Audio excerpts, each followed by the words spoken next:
Thank you, Mr. Speaker, for this opportunity to take a call on the drug and alcohol testing of community-based offenders in Bailees legislation bill, which the Labour Party is supporting. This bill is designed to ensure that people in the community who are on parole or on bail with conditions prohibiting the use of drugs and alcohol would undergo drug or alcohol testing or monitoring to ensure that they comply with those conditions. Even though we're supporting this bill, Mr. Speaker, I have to say that it is somewhat distressing that this government has taken 7 long years to bring a bill requiring the drug and alcohol testing of criminals, which is 3 years after they decided to start drug testing our beneficiaries. 7 years too long, Mr. Speaker. Drug and alcohol misuse are constantly identified in research as major drivers of crime.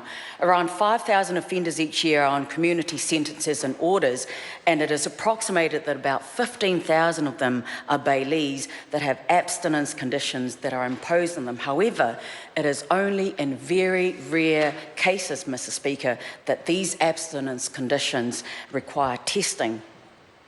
Evidence from overseas, from Australia, from the UK and from other countries show that when you actually impose conditions of monitoring, it actually works. And according to the Department of Corrections, Mr. Speaker, the rates of reoffending is particularly high, particularly for those on driving and domestic violence offences.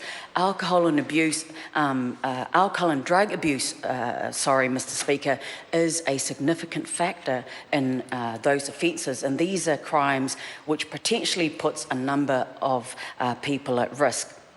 When we actually look at the cost of offending, reoffending in human terms, Mr. Speaker, and in terms of lives lost, because some of these offenders, when they're out on bail and they commit various offences, there are lots of human lives that are lost. Unfortunately, some people that get killed when these offenders are out on bail.